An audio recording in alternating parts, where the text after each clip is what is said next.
ஓம் சாந்தி. Pop தாதா நினைவிருக்கின்றதா? முரளி தேதி 12/2/2025. मीठे बच्चे, तुम बहुत बड़े जौहरी हो। तुम्हें अविनाशी ज्ञान रत्न रूपी जवाहरात देकर सबको साहूकार बनाना। பாபா சொல்றாங்க, இனிமையான குழந்தைகளே, நீங்கள் மிகப்பெரிய பொற்கொள்ளர்கள். உங்களுக்கு அழிவற்ற ஞான ரத்தினங்கள் கிடைத்திருக்கின்றது. இந்த அழிவற்ற ஞான ரத்தினங்கள் என்ற வைர வைடூரியங்களை எல்லாருக்கும் கொடுத்து செல்வந்தராக ஆக்க வேண்டும்.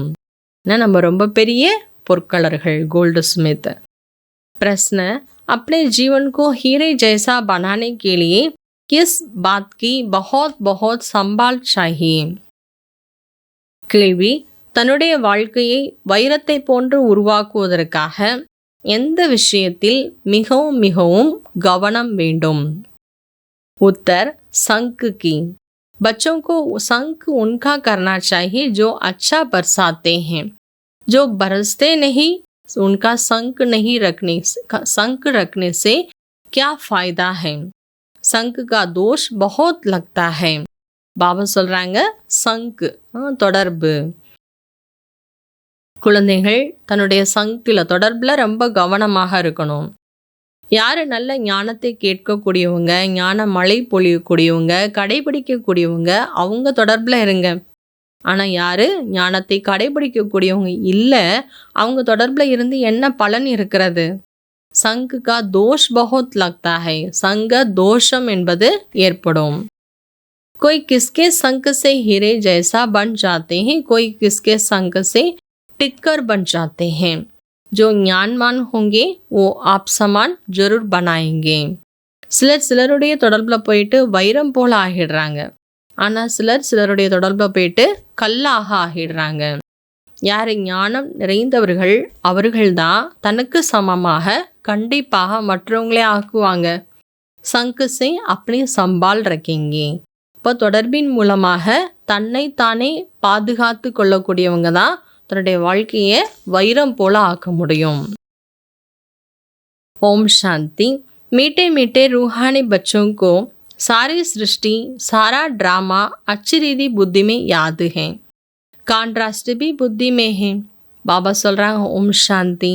இனிமேலும் இனிமையான ஆன்மீக குழந்தைகள் முழு உலகம், முழு நாடகத்தை நல்ல முறையில் புத்தியில் ஞாபகத்தில் வச்சுருக்கீங்க. இதனுடைய வித்தியாசங்கள் கூட உங்கள் புத்தியில் இருக்கணும். ட்ராமா மற்றும் அதாவது இந்த சிருஷ்டி நினைவு, இந்த வித்தியாசம் கூட உங்களுடைய புத்தியில் இருக்கணும்.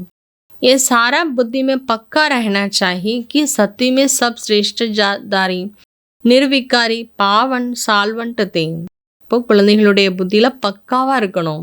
சத்தியத்தில் எல்லாருமே சிரேஷ்டமான ஆத்மாக்கள், நிர்விகாரிகள், தூய்மையான ஆத்மாக்கள், சால்வெண்ட் எல்லாருமே நிறைஞ்ச ஆத்மாக்களாக இருந்தாங்க. ஆனால் இப்போ இந்த உலகம் பிரஷ்டாச்சாரி, விகாரி, பதீத், இன்சால்வெண்ட். तुम बच्चे संगम पर हो, उस पर जा रहे हैं, पार जा रहे हैं. பாபா சொல்கிறாங்க, இப்போ இந்த உலகம் தூய்மையற்ற உலகம், பிரஷ்டமான உலகம், எல்லாத்தையும் இழந்த ஆத்மாக்களாக இருக்கிறாங்க.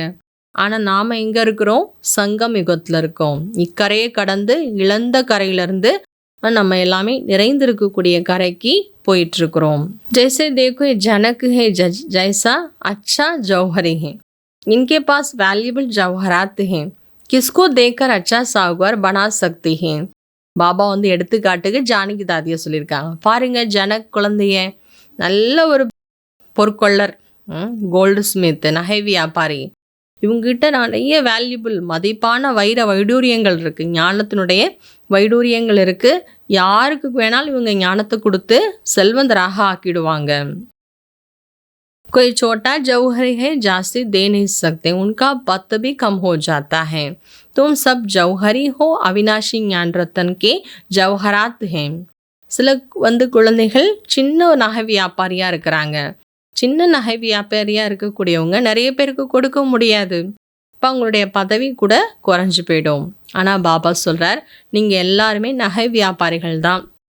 என்ன பண்ணும், நிறைய அழிவற்ற ஞான ரத்தினங்களினுடைய வைர வைடூரியங்களை நம்மக்கிட்ட சேர்த்து வச்சுக்கணும். ஞானம் மதிப்பானதாக நமக்குள்ள ஆக்கிக்கணும். இப்போ நம்ம மற்றவங்களுக்கு கொடுத்து மற்றவர்களையும் செல்வந்தராக ஆக்க முடியும்.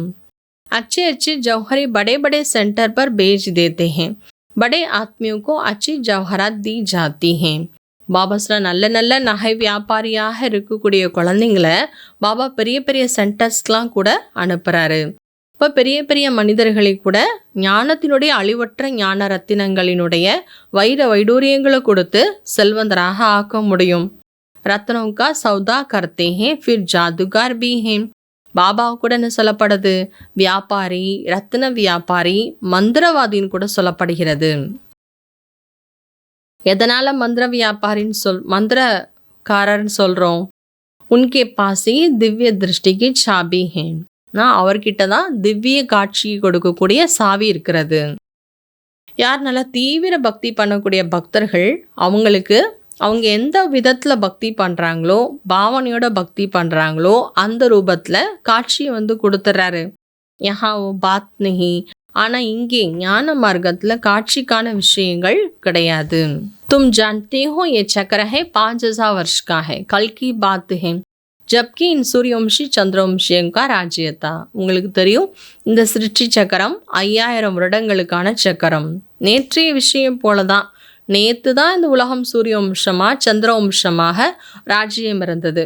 ஆனால் இன்னைக்கு என்ன ஆயிடுச்சு, கலியுகம் ஆயிடுச்சு. பிராமணர்களுடைய பகல், பிராமணர்களுடைய இரவுன்னு தான் சொல்லப்படுதே தவிர சிவபாபாவுடைய பகல் இரவுலாம் கிடையாது. அபிஹே சங்கம் யுக். இப்போ நம்ம பகல்லையும் கிடையாது, இரவுலையும் கிடையாது, சங்கம் யுகத்தில் இருக்கிறோம். बाबा कहते, मैं सृष्टि में आया हुआ हूँ, इनके मुख से मैं बोल रहा हूँ, इनकी आंखों से तुमको देख रहा हूँ, अगर ये शरीर ना हो तो देख कैसे सकूँगा. பாபா சொல்கிறார், நான் இந்த சிருஷ்டிக்கு வந்திருக்கிறேன், இவருடைய வாய் மூலமாக பேசிட்டு இருக்கேன், இவருடைய கண்கள் மூலமாக உங்களை பார்த்து கொண்டிருக்கின்றேன். ஒருவேளை இந்த சரீரம் இல்லைனா உங்களை எப்படி நான் பார்க்க முடியும்? பதி துனியாமே முஜே ஆனா படத்தா ஹை. பாபா சொல்கிறார், தூய்மையற்ற உலகத்தில் நான் வரவேண்டியதாக இருக்கின்றது.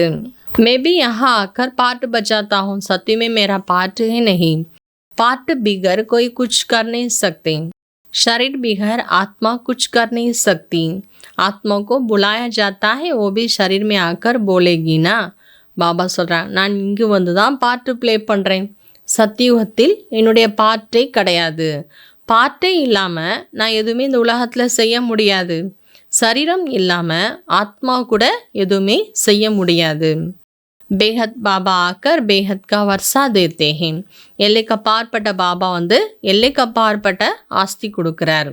யாது பி சிவ பாபா கோ ஹி கர்னி சாஹி. அப்போது ஆஸ்தி கொடுக்கக்கூடிய சிவ பாபாவை தான் நம்ம நினைக்கணும். இவரை தான் நிர அகங்காரின்னு சொல்லப்படுது.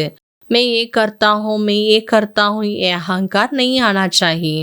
सर्विस करना तो फ़र्ज है, इसमें अहंकार नहीं आना चाहिए. நான் இதை பண்ணுறேன், நான் இதை பண்ணேன், நான் தான் பண்ணேன் என்ற அகங்காரம் வரவே கூடாது. சேவை செய்வது நம்முடைய கடமை, இதில் அகங்காரம் வரக்கூடாது. அகங்காரம் வந்துவிட்டது என்றால் விழுந்து விட்டோம் என்று அர்த்தம். சேவா பண்ணிகிட்டே இருங்க, இது ஆன்மீக சேவா. நல்லது. தாரணா கேலியே முக்கிய சார். தாரணைக்காக முக்கியமான விஷயங்கள். பாபா ஜோ படாத்தே ஹே உன்ஸ்கா ரிட்டர்ன் ஃபூல் பன்கர் திக்கானா ஹே, மெஹனத் கர்னி ஹே. பாபா என்ன கற்றுக் கொடுக்கின்றாரோ அதற்கு ரிட்டர்னாக, பதிலாக மலர்கள் ஆகி காட்ட வேண்டும், அதற்காக உழைக்க வேண்டும். கபிவி ஈஸ்வரிய குல்கா நாம் பத்நாம் நஹி கர்னா ஹே. जो ज्ञानवान और யோகி है उनका ही संग करना. ஒருபோதும் ஈஸ்வரிய குலத்தினுடைய பெயரை கெடுக்கக்கூடாது. யார் ஞானம் நிறைந்தவர்கள் மற்றும் யோகிகளாக இருக்கின்றார்கள் அவர்கள் தொடர்பில் இருக்க வேண்டும். செகண்ட் பாயிண்ட், மே பன் கா தியாக் கர் निरहंकारी बन रूहानी सेवा करनी है, इसे अपना फर्ज समझना. பாபா சொல்கிறாங்க, நான் என்பதை தியாகம் செய்து நிர் அகங்காரியாகி ஆன்மீக சேவை செய்ய வேண்டும். இதை தன்னுடைய கடமை என்று புரிந்து கொள்ள வேண்டும். அகங்காரத்தில் வர வேண்டாம். வரதான், व्यर्थ को भी शुभ भाव और श्रेष्ठ भावना द्वारा परिवर्तन करने वाले सच्चे मर्जीवा भव. வரதானம் வீணானவைகளை கூட சுப பாவனை மற்றும் சிரேஷ்ட பாவனை மூலமாக மாற்றம் செய்யக்கூடிய உண்மையாக புது பிறவி எடுத்தவர் ஆகுங்கள். மர்ஜீவா ஆகுங்கள், வாழ்ந்து கொண்டே இறந்தவர். बाप दादा की श्रीमत है, बच्चे व्यर्थ बातें न सुनो, न सुनावो और न सोचो. பாப் தாதாவினுடைய ஸ்ரீமத் கட்டளை, குழந்தைகளே வீணான விஷயங்களை கேட்காதீர்கள், கூறாதீர்கள் மற்றும் யோசிக்காதீர்கள். சதா சுப பாவனா से सोचो, शुभ बोल बोलो, व्यर्थ को भी शुभ भाव से सुनो. சதா சுபமான பாவனையுடன் யோசிங்க, சுபமான வார்த்தைகள் பேசுங்க. வீணான விஷயத்தை கூட சுபமான எண்ணங்களோட கேளுங்க. சுப சிந்தக்கூடியவராகி உங்களுடைய வார்த்தைகளுடைய பாவனையை கூட, நாம் யாராவது நம்மக்கிட்ட வேஸ்ட்டு சொல்கிறாங்கன்னா நம்முடைய சிந்தனை சுபமாக இருந்ததுன்னா சொல்கிறவங்களுடைய பாவனையை கூட நம்ம மாற்ற முடியும். இப்போ சதா நம்முடைய பாவ் மற்றும் பாவனைகள் சிரேஷ்டமாக இருக்கணும். தன்னை மாற்றம் செய்யுங்க, மற்ற ஆத்மாக்களை மாற்றணும் என்று யோசிக்க வேண்டாம். சுயம் தன்னுடைய மாற்றம்தான் மற்ற ஆத்மாக்களை மாற்றும். ஆகையினால இதற்கு முதல்ல நான் வாழ்ந்து கொண்டே இறப்பதில்தான் எனக்கு மஜா இருக்கின்றது.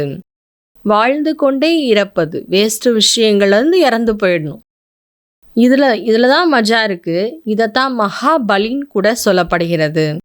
இஸ் குஷி சே மரோ, மர்னா ஹி ஜீனா ஹே, சச்சா ஜீ தான் ஹே. இந்த விஷயத்தில் குஷியோட செத்து போயிடுங்க, குஷியாக சாகுங்கிறார் பாபா. எந்த விஷயத்தில் வேஸ்ட்டு விஷயத்தை கேட்கக்கூடாது. யார் வேஸ்டான விஷயத்த நம்மக்கிட்ட சொன்னால் கூட நம்ம கேட்கும்போது சுபமான எண்ணங்களோட கேட்டோம் அப்படின்னா சொல்கிறவங்க பாவனை கூட சுபமாக மாறிடும். அதனால் மற்றவங்களை மாற்றணும்னு நினைக்க வேண்டாம். என்னதான் மற்றவங்களுடைய விஷயங்கள் வேஸ்ட்டாக இருந்தாலும் நான் என்னை மாற்றிக்கொள்ள வேண்டும் என்று தன்னை பலி பண்ணிக்கிறதா மகாபலி. இந்த ஒரு பலியை, இந்த ஒரு இறப்பை குஷியாக இறந்துடுங்க. இந்த இறப்பு தான், இந்த மரணம்தான் வாழ்வது கூட. அதனால் இதுதான் உண்மையான உயிர் தானம். ஸ்லோகன் संकल्पों की एकाग्रता श्रेष्ठ परिवर्तन में फास्ट गति ले जाती है. சங்கல்பங்களினுடைய ஒருமித்த நிலை சிரேஷ்டமான மாற்றத்தை வேகத்தில் கொண்டு வரும், வேகமாக கொண்டு வந்துடும். எது? சங்கல்பத்தினுடைய ஒருமித்த நிலை சிரேஷ்டமான மாற்றத்தை சீக்கிரம் கொண்டு வந்துடும். இன்றைய நாளிற்கான பயிற்சி, संगठन की शक्ति जो चाहे वो कर सकती है. संगठन की निशानी यादगार है 5 पांडव. சங்கடன் ஒற்றுமையினுடைய சக்தி, என்ன விரும்புகிறோமோ அதை செய்ய முடியும். ஒற்றுமைக்கான அடையாளம், ஞாபகார்த்தம் யாரு? பாண்டவர்கள். ஒற்றுமையினுடைய சக்தி அப்படின்னா ஹாஞ்சி ஹாஞ்சி, எதுனாலும் சரி சரி செய்கிறேன், சரி ஓகே ஓகே. கருத்துக்கள் கொடுக்கறது நம்ம வேலை, ஆனால் ஒற்றுமையினுடைய பந்தனத்தில் நம்ம கட்டுப்பட்டு இருக்கணும். இந்த ஒற்றுமை தான் வெற்றிக்கான சாதனமாக இருக்கும். அதனால் பாபா என்ன சொல்கிறார்? ஒற்றுமையினுடைய சக்தியை நாம் கொண்டு வரணும். ஓம் சாந்தி.